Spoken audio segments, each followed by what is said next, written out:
हमारा पहला प्रश्न है, मधेसर पहाड़ छत्तीसगढ़ के किस जिले में स्थित है?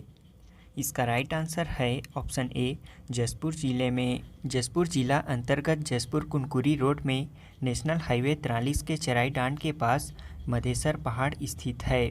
इस पहाड़ को लोग सबसे बड़ा शिवलिंग मानते हैं। बता दें कि साल 2017 में गणतंत्र दिवस की झांकी में वन विभाग ने इस पहाड़ की झांकी को विश्व के सबसे बड़े शिवलिंग के रूप में पेश किया था। यह पहाड़ लोगों की धार्मिक आस्था का केंद्र है, जिसे लोग शिवलिंग के रूप में पूजते हैं। इस पहाड़ी की चोटी पर शिव मंदिर स्थित है, जहां लोग बड़ी संख्या में जलाभिषेक के लिए पहुंचते हैं। अगला प्रश्न है, प्रदेश के किस जिला क्षेत्र के जंगल में इंडियन जायंट फ्लाइंग स्क्विरल यानी कि उड़न गिलहरी देखी गई है? इसका राइट आंसर है ऑप्शन सी, बचेली दंतेवाड़ा में। हाल ही में दंतेवाड़ा जिले के बचेली इलाके के कड़मपाल के पास जंगल में पहली बार इंडियन जायंट फ्लाइंग स्क्विरल यानी कि उड़ने वाली गिलहरी देखी गई है। इस क्षेत्र में ऐसे और कई जीव मिल चुके हैं जो कि विलुप्त के कगार पर है। इन्हीं में से एक है इंडियन जायंट फ्लाइंग स्क्विरल। यह दिखने में चमगादड़ की तरह दिखाई देता है। भारत में उड़ने वाली गिलहरियों की कुल 10 प्रकार की प्रजातियां पाई जाती है। हाल ही में वैज्ञानिकों ने 2 और नई प्रजाति के मिलने का दावा किया है। इसके साथ ही अब यह संख्या बढ़कर 12 हो गई है। हमारा अगला प्रश्न है, छत्तीसगढ़ के 56,494 सरकारी, निजी एवं केंद्रीय स्कूलों में कितने स्कूल सबसे स्वच्छ स्कूल के रूप में चयनित किए गए हैं? इसका राइट आंसर है ऑप्शन बी, 26 स्कूल। छत्तीसगढ़ के 56,494 सरकारी, निजी एवं केंद्रीय स्कूलों में 26 स्कूल सबसे स्वच्छ स्कूल के रूप में चयनित किए गए हैं। इन स्कूलों को राज्य स्तर पर पुरस्कृत किया जाएगा। वहीं राष्ट्रीय स्तर के पुरस्कार के लिए इन स्कूलों के नाम भारत सरकार को भेजे गए हैं। भारत सरकार के शिक्षा मंत्रालय, स्कूल शिक्षा एवं साक्षरता विभाग द्वारा हर साल स्वच्छ विद्यालय पुरस्कार प्रदान किया जाता है। वर्ष 2021-22 में 28 जिलों के 56,494 स्कूलों में से 55,217 स्कूलों ने पुरस्कार के लिए आवेदन किए थे, जिसमें से 2,473 स्कूलों ने 5 स्टार प्राप्त किए थे।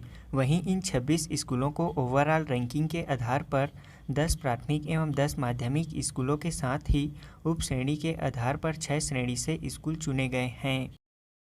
हाल ही में उत्तर बस्तर कांकेर जिला के हेल्थ एंड वेलनेस सेंटर कोटतरा को बेहतरीन कार्य के लिए जिला कलेक्टर द्वारा कायाकल्प अवार्ड से सम्मानित किया गया है। बता दें कि कांकेर जिला के चरामा विकासखंड अंतर्गत कोटतेरा के हेल्थ एंड वेलनेस सेंटर को बेहतरीन कार्य करने के लिए कलेक्टर प्रियंका शुक्ला के द्वारा कायाकल्प अवार्ड से सम्मानित किया गया है। यहाँ विगत 6 वर्षों से कार्यरत ग्रामीण चिकित्सा सहायक निशा केवल रमानी द्वारा बेहतरीन कार्य करने के लिए कायाकल्प अवार्ड से सम्मानित किया गया है। इसी प्रकार हेल्थ एंड वेलनेस सेंटर एवं प्राथमिक स्वास्थ्य केंद्र कोटरा में कार्यरत रुक्मणीबाई रजक को साफ सफाई एवं स्वच्छता को विशेष ध्यान रखने के लिए उन्हें सराहनीय कार्य के लिए टीम द्वारा प्रशंसा करते हुए प्रशस्ति पत्र दिया गया। अगला प्रश्न है, नीति आयोग द्वारा इंस्टीट्यूट फॉर कॉम्पिटिटिवनेस द्वारा किए गए एक अध्ययन के अनुसार अनुसंधान एवं विकास कार्यों पर दुनिया में सबसे कम खर्च करने वाला कौन सा देश है? इसका राइट आंसर है ऑप्शन डी, भारत। नीति आयोग और इंस्टीट्यूट फॉर कॉम्पिटिटिवनेस द्वारा जारी किए गए अध्ययन के अनुसार अनुसंधान एवं विकास कार्यों में दुनिया में सबसे कम खर्च करने वाला देश भारत है। बता दें कि इस अध्ययन के अनुसार भारत में अनुसंधान एवं विकास निवेश प्रस्ताव में वर्ष 2008-9 में सकल घरेलू उत्पाद का 0.8% से घटकर 2017-18 में 0.7% हो गया है, जबकि विश्व में अनुसंधान एवं विकास कार्यों पर औसत खर्च लगभग 1.8% है। भारत का अनुसंधान एवं विकास कार्यों पर खर्च अन्य ब्रिक्स देशों की तुलना में भी सबसे कम है। अगला प्रश्न है, पहली खेलो इंडिया फेसिंग वीमेंस लीग 2022 का आयोजन कहां शुरू हुआ है? इसका राइट आंसर है ऑप्शन सी, नई दिल्ली में। पहली खेलो इंडिया फेसिंग वीमेंस लीग 2022 का आयोजन ताल कटोरा इंडोर स्टेडियम नई दिल्ली में शुरू हुआ है। यह 3 चरणों में आयोजित होने वाली महिलाओं के लिए अपनी तरह की पहली राष्ट्रीय तलवारबाजी प्रतियोगिता है। अगला प्रश्न है, श्रीलंका के 15वें प्रधानमंत्री कौन बने हैं? इसका राइट आंसर है ऑप्शन बी दिनेश गुणवर्धने। श्रीलंका के 15वें प्रधानमंत्री दिनेश गुणवर्धने बने हैं। इन्होंने रानिल विक्रमसिंघे का स्थान लिया है। बता दें कि श्रीलंका के वर्तमान राष्ट्रपति रानिल विक्रमसिंघे हैं। अगला प्रश्न है कुवैत के नए प्रधानमंत्री कौन बने हैं? इसका राइट आंसर है ऑप्शन ए शेख मोहम्मद सवा अल सलेम। शेख मोहम्मद सवा अल सलेम कुवैत के 9वें प्रधानमंत्री बने हैं। इन्होंने शेख नवाफ अल खालिद अल अहमद अल सबाह का स्थान लिया है। बता दें कि कुवैत एशिया महाद्वीप में स्थित है।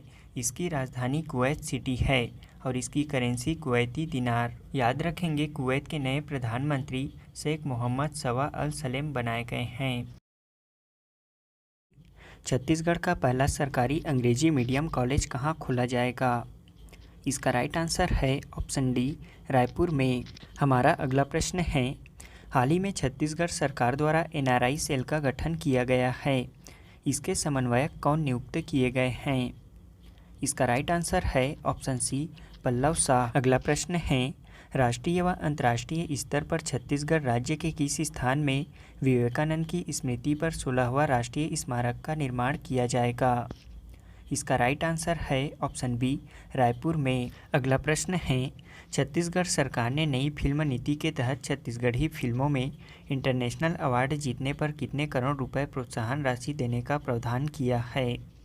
इसका राइट आंसर है ऑप्शन ए 5 करोड़ रुपए। अगला प्रश्न है हाल ही में प्रधानमंत्री नरेंद्र मोदी द्वारा भारत के पहले मानव रहित ड्रोन वरुण का अनावरण किया गया।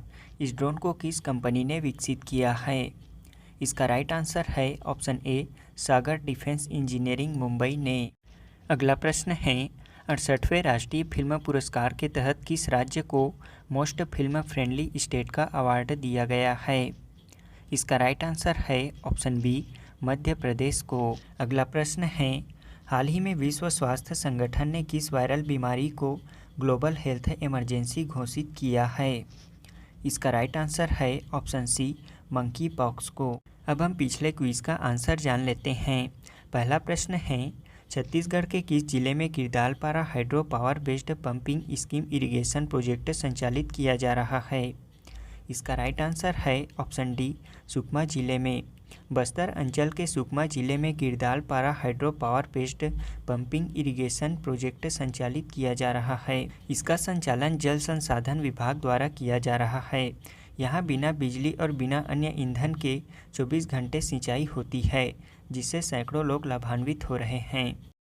अगला प्रश्न है आईसीसी महिला ओडीआई विश्व कप में इतिहास में सर्वाधिक विकेट लेने वाली गेंदबाज कौन बनी हैं? इसका राइट आंसर है ऑप्शन ए झूलन गोस्वामी। बता दें कि झूलन गोस्वामी वनडे क्रिकेट में 250 विकेट लेने वाली पहली महिला गेंदबाज बनी हैं। उन्होंने इंग्लैंड के खिलाफ मैच में यह उपलब्धि हासिल की है। झूलन अंतर्राष्ट्रीय क्रिकेट में 250 विकेट ले चुकी हैं।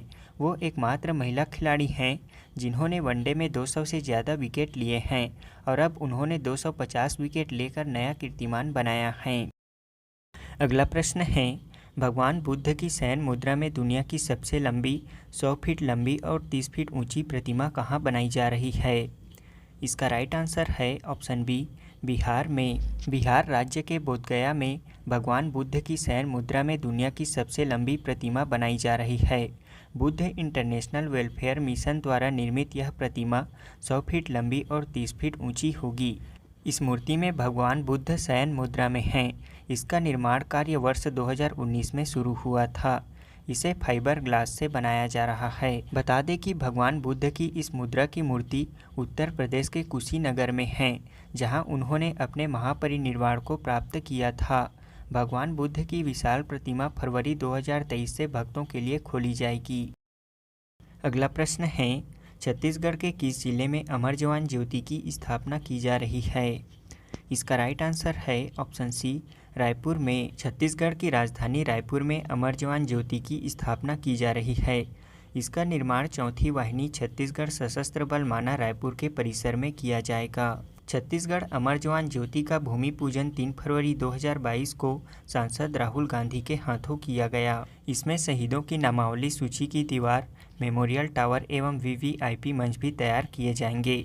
यह लगभग 25 फीट ऊंची एवं लगभग 100 फीट लंबाई के अर्धचंद्राकार रूप में रहेगी। अगला प्रश्न है, भारत के सबसे बड़े तैरते सौर ऊर्जा संयंत्र परियोजना को कहाँ शुरू किया गया है? इसका राइट आंसर है ऑप्शन ए, थूथुकुडी, तमिलनाडु राज्य में। तमिलनाडु के थूथुकुडी में तमिलनाडु के मुख्यमंत्री M.K. स्टालिन ने 150 करोड़ रुपए की लागत से निर्मित भारत के सबसे बड़े तैरते सौर ऊर्जा संयंत्र का उद्घाटन किया। स्वच्छ ऊर्जा प्रदान करने के लिए तमिलनाडु के थूथुकुडी में दक्षिणी पेट्रोकेमिकल इंडस्ट्रीज कॉरपोरेशन लिमिटेड कारखाने में फ्लोटिंग प्लांट की स्थापना की गई है। इसका उद्देश्य पर्यावरणीय रूप से स्थायी बिजली उत्पादन करना और कार्बन फुटप्रिंट को कम करना है। इस फ्लोटिंग पावर प्लांट में सालाना 42 मिलियन यूनिट बिजली पैदा करने की क्षमता है। इस सौर ऊर्जा संयंत्र का स्वामित्व AAM इंटरनेशनल की पूर्ण स्वामित्व वाली सहायक कंपनी ग्रीनम एनर्जी के पास है। हमारा आज के क्विज का पहला प्रश्न है, फरवरी 2022 में भारत सरकार द्वारा 15वें वित्त आयोग के तहत स्वास्थ्य सेवाओं के बेहतरीकरण के लिए छत्तीसगढ़ को कितने रुपए के प्रस्ताव को स्वीकृति दी गई है? दूसरा प्रश्न है, छत्तीसगढ़ अभिवहन वनोपज नियम 2001 में संशोधन कर कितने प्रकार के वृक्षों के काष्ठ एवं जलाऊ को परिवहन अनुज्ञा पत्र की अनिवार्यता से मुक्त किया गया है? तीसरा प्रश्न है, स्कॉच ग्रुप द्वारा जारी Skoch state of governance ranking 2021 में कौन सा राज्य शीर्ष स्थान पर है? चौथा प्रश्न है, भारतीय बीमा नियामक और विकास प्राधिकरण के नए अध्यक्ष कौन बने हैं? पांचवा प्रश्न है, प्रधानमंत्री नरेंद्र मोदी द्वारा राष्ट्रीय रक्षा विश्वविद्यालय भवन का उद्घाटन कहाँ किया गया है?